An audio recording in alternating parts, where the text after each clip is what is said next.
You know, when I think back, when I started with music, there was a kind of a golden rule. First, it takes a good song.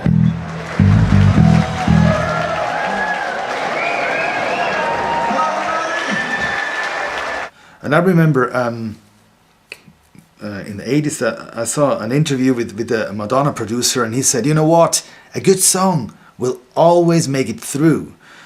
So I think that changed a lot, because the way it seems to be, nobody really gives a damn about a good song. I mean, listen to the radio. I heard the story that only like 6 producers would produce 50% of all songs on the radio.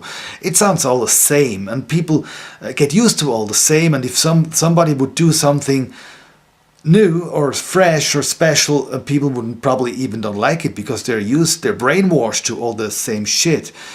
And yeah, you could write a song as good as Satisfaction or Help or Hey Jude or TNT. You know what? Nobody would care about it. Also because nobody would be able to hear it. So it's very hard for the new bands, and I'm glad that I'm around for a while. That makes it a lot easier. But you know, if you really start anew as a young kid, it's fucking hard.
One of these days I just read a post or an interview with John Cougar Mellencamp, and he said, of course, rock and roll would be about to die. Rock and roll would be gone soon. And I hope he's not right, but if I think, you know, all the bands, all the legends are about to leave, you know. Eric Clapton is not really able to play guitar anymore. The AC/DC end, the end of AC/DC is rather a tragical story. Now you're bugging me. Not a stay. Gotta be fucking kidding me. Well, on one hand, you think if all these legends and dinosaurs are leaving the stage, there would be place and room for new bands, for new songs, for new material, for new acts. But you know what? People don't give a shit about new acts. They want to see the old stuff. They would rather go to see the 377th tribute band to AC/DC or to Rolling Stones or you name it, than to see a band with their own songs.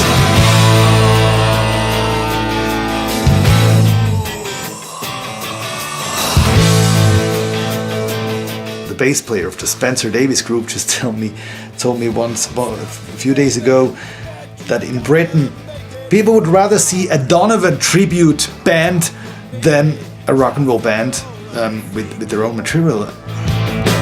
How you tried to take me to the cleaners? Did you think I'd be among the bunch of wieners? Guess you're wrong. It's the singer, baby, not the song. Honesty. Now you're bugging me. Honesty. It's killing me. Oh, honesty. And I think if rock and roll should survive, we cannot count only on the old pen, on the old legend. It doesn't matter. I mean, I'm happy if Led Zeppelin makes it together again, but that will not save the spirit of rock and roll.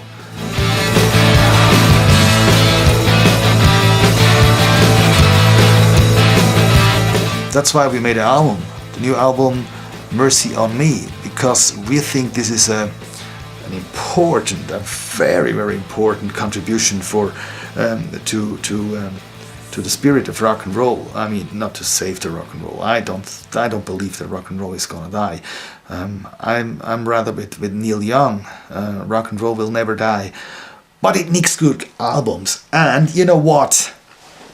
This one, that's the one. That's the one. Mercy on Me, the new album, is coming out and end of May. And you know what? No disc, no fun.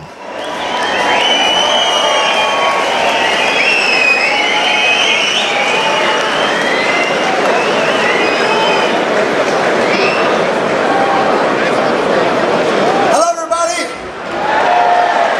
Are you feeling okay?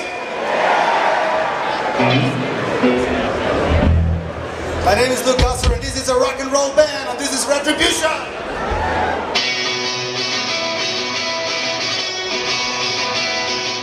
Yeah, this band has got this old school trio vibe, you know, it's like a rock and roll gang. You can tell that we hang out together and it's like, you know, you see us play, but we feel like we could have just been walking down the street right before then and then decided to go in and play and then we come back to our conversations or whatever because the music is part of us, it's all the same. And I think people get that feeling and they know these guys enjoy being together, they enjoy playing together.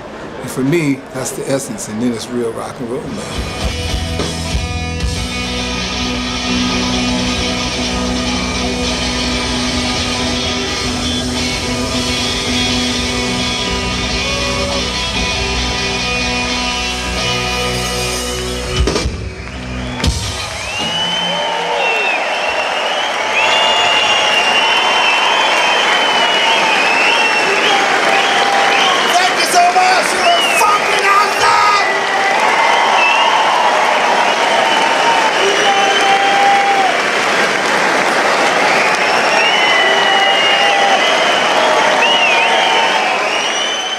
I love to write lyrics, and I spend a lot of time with lyrics. Most of the time, you got the idea, you've written it down within maybe 10 minutes or 5 minutes even, but then you start to do it again and again, and to overwork it, and yeah, in the end, well, you're gonna find the lyrics in the booklet of the CD, and that's a reason more not to stream, buy a CD, because no disc, no fun.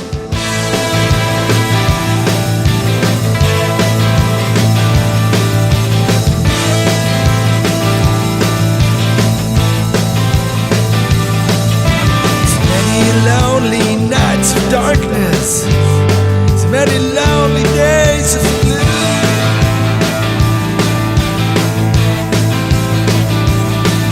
I will say I am regardless, are you the only face, and babe, I'm missing you.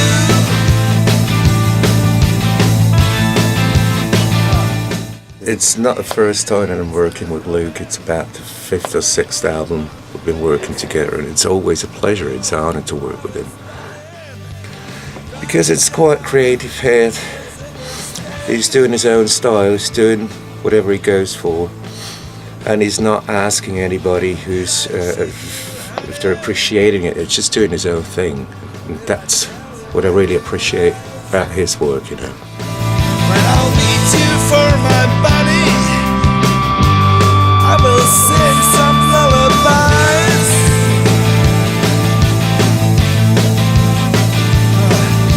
Just to comfort you again. When I'll pass your door, I will be your lover man. I won't leave you anymore. All my life I was about to strive. So see me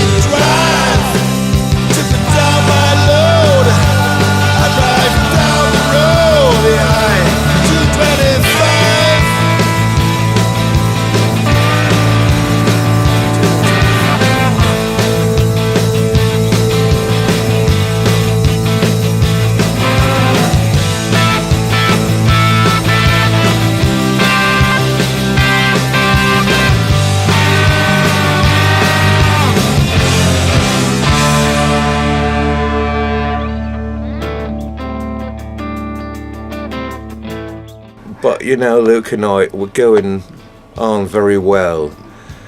Despite of having a different kind of accent, you know, he's sort of an American, you know, this the American accent, and I prefer, because what I do with Luke, you know, because I need this extra push over the cliff to work with Luke. I'm just passing Barker Road.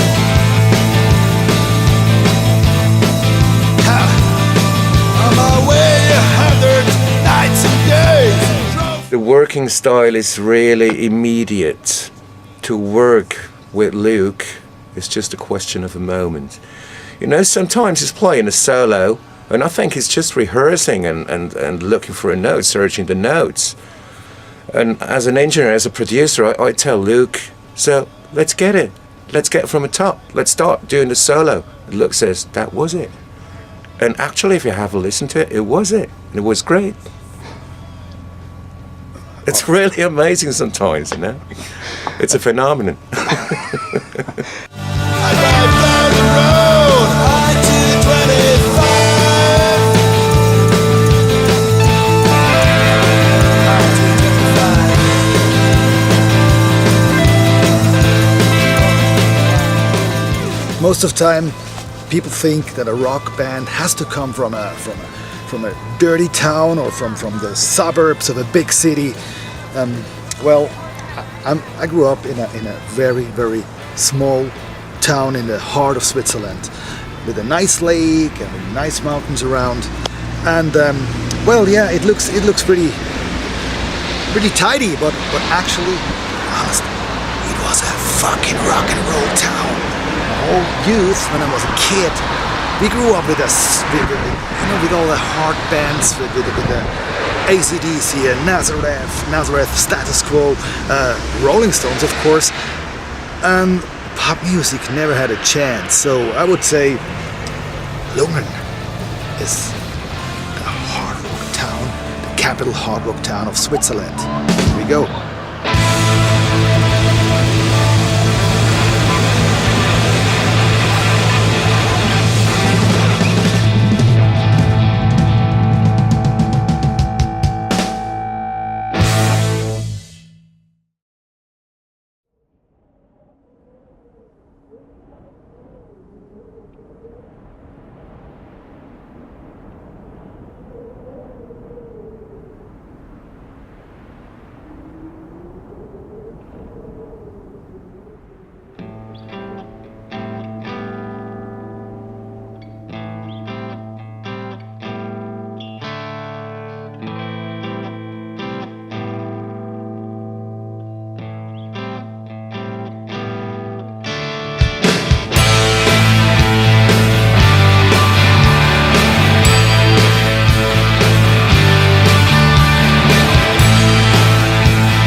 What is different is that it's rock and roll, man. It's a real rock and roll band. This band plays good and looks good, and that's very important in rock and roll, is that it has to look good. I love clothes, man.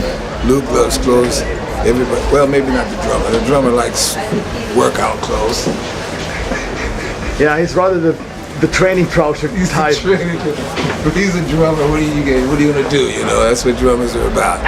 But that's the thing. So this band is different in itself. It's its own thing, and that's what makes it special. you play with all kind of people, and once in a while it just happens that the right guys came together, and that was happening probably in this band. I mean, when we had this invitation from Nazareth, we asked Rudy and me, we were playing already together, and we needed a bass player, so we asked Zach, and you know, it was just like a fucking explosion. I mean, something happened even when the first time we were on stage, and in Warsaw, I remember it was pretty cold there, and we were sitting in a back room eating cold pizza. It was the fucking Polish style, and then we just thought, this is something special, and this leads to somewhere, and this is important. We're not a hobby band. I mean, we really want to play with the Rolling Stones and with the Alarm, and with what else? Springsteen, yeah, that's cool too, and we have this attitude, but also these ambitions. I mean, this ambition shouldn't be that high, it should be on the right spot that's still fun. And I tell you something, this band is a lot of fun, and it's an honor and a pleasure to be together with these guys, except for the drummer and the bass player. Dig this.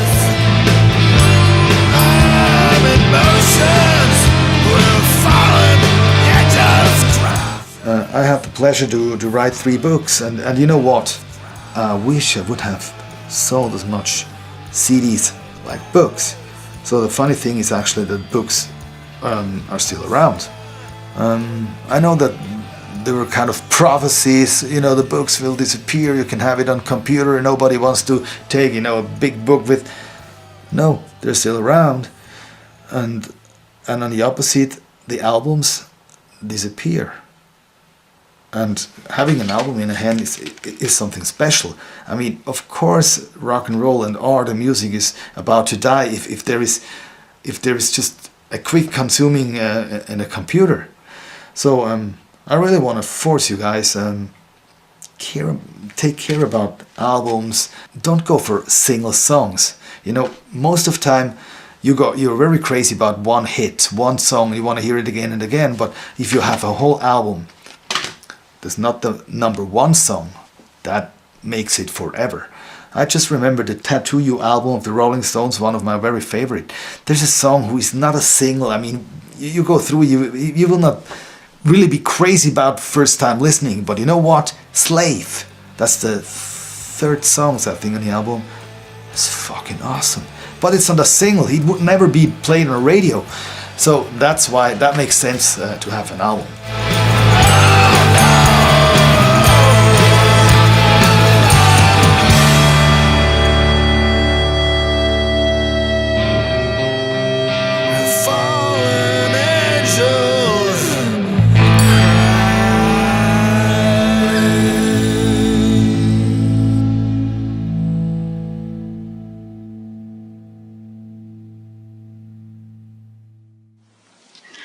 Hey, wow, my dear friend Luke, this rocks.